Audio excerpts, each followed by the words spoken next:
Majinimida! How are you all? Sana ay nakapagkape na rin kayo. Kahit sobrang init ng panahon, ay ang sarap-sarap pa rin magkape. Talaga naman. Lalo na kapag coffee is life. Here's another video of my simple church look, and ngayon nga ay nakaligo na rin ako at nakapag-blow dry na ng buhok. Same routine tayo. Ang ginagamit ko para mag-moisturize ng face ay ang Lux Organics Aloe Vera Soothing Gel. Syempre maglagay lang tayo ng saktong-sakto kung di naman sobrang dry ang ating face. Then, gumamit lang din ako ng face cream, Whitening Vita from I White Korea. And as usual, this is my makeup base, foundation, and everything. Sobrang dami ko atang nalagay kasi sobrang dami ko rin nainom na kape. As you can see, sobrang puti talaga nito sa mukha. Lalo na maitim din ang aking mukha kasi kagagaling nga sa bakasyon. So, ayan. Yan ang kinalabasan. Then, i-blend lang natin sa ating maitim na face ang sobrang puti na cream para pumantay naman yan sa buong mukha.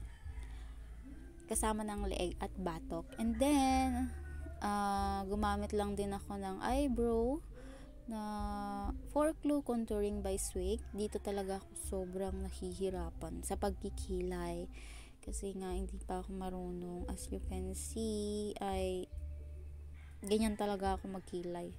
Hirap na hirap, basic na basic pero sobrang hirap. Yung tipong kasi yung kilay ko is kalahati lang, yung dulo, walang buhok sa dulo, kaya ayan, halatang halata na drawing lang yung dulo. So, same sa kabila, ganun lang din. Drawingan lang din natin ang ating kilay. Syempre, dapat pantay kasi hindi talaga pantay yung kilay ko. Kahit anong gawin ko, hindi talaga siya pantay. Tapos yan, brushin mo lang. Brush lang ng kilay.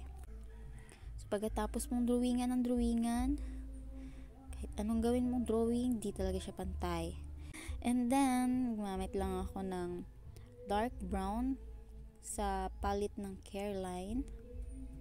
Darkest brown. Ito yung nilagay ko sa aking eyeshadow. So, gumamit pa ng blending brush. Ewan ko, brush yun.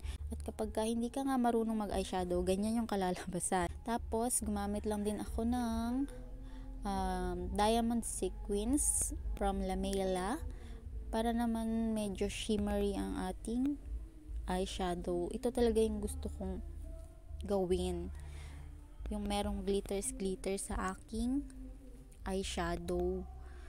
Kaso di ko na i-google kung paano to ilagay, kaya ayan, nilagyan ko na lang sa abot ng aking makakaya. Lahat na ng effort binuhos ko dyan sa paglalagay kasi feeling ko parang wala. Kapag ka naglalagay ako parang wala. Siguro dahil sa ilaw, pero okay naman siya.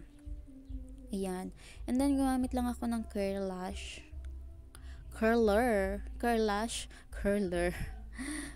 Siyempre, kinurl ko lang ang ating pilik mata. And then, Hyper Curl Mascara. Hyper Curl. Siyempre, yun pa rin yung aking ginagamit. Then, konting mascara lang. Make sure lang na malagyan lahat ng buhok sa ating pilik mata. And then, mag-contour ng aking nose. Gamit pa rin yung palette from Careline na light brown. O, diba? Kapag hindi ka talaga marunong, diba? Parang nagjo-joke siya. Ulit-ulit. Yan. Dyan. Ang hirap palang mag-contour ng ilong. O, diba? Tumangos na. Then, gumamit lang din ako ng King concealer. Hindi ko alam kung bakit sobrang dami kong nilagay. Pero nag-enjoy naman ako sa paglalagay. Kakanood kasi ng mga sa social media yan. Ginagaya. And then, nag-lipstick lang din ako ng red. Itong lipstick ko ay from Advance. Red. Dark red. And konti lang nilagay ko kasi nga dark red. Syempre, pinatungan ko pa rin siya ng aking favorite lipstick na orange. Para naman hindi siya sobrang red. Ayoko rin kasi ng sobrang makapal. Oh, diba? Yan. Pak. And then, binlend ko na lang din ang aking concealer gamit ang aking favorite spongy. From Nature Republic pa lang aking sponge, guys. Pero 5 years na to sa akin. 5 years na yung sponge ko, hindi pa naubos. O, diba? Kinaganda mo na ba yan? Retouch na lang ng konti. Kasi nga, parang sobrang kapal na ng makeup ko sa look na to. So, ayan, wala na akong maisip gawin. Kaya, buhok naman. But if I lay down and I play dead and I stay dead, maybe you'll get sick of being the monster out of my head, under my bed. Think you're something out of my nightmares, standing right there. But if I lay down and I play dead and I stay dead, then will you get bored of killing me? Silhouettes of Yun lang po yung pinlansya ko, bangs ko lang. So, habang nagpa-plancha ako, sorry guys, may nakisingit. Advertisement talaga yun. Inabot pa ako ng mga ilang years. And then, for my hair, ayan, tinali ko lang siya dyan. Inayos ko lang din ang aking bangs. Sobrang haba na ng bangs ko. Ayan, naisipan ko na lang din siyang bawasan kasi nga, hanggang sa mata ko na yun. Para na akong mabubulag. Konti lang naman, binawasan ko lang siya ng konti.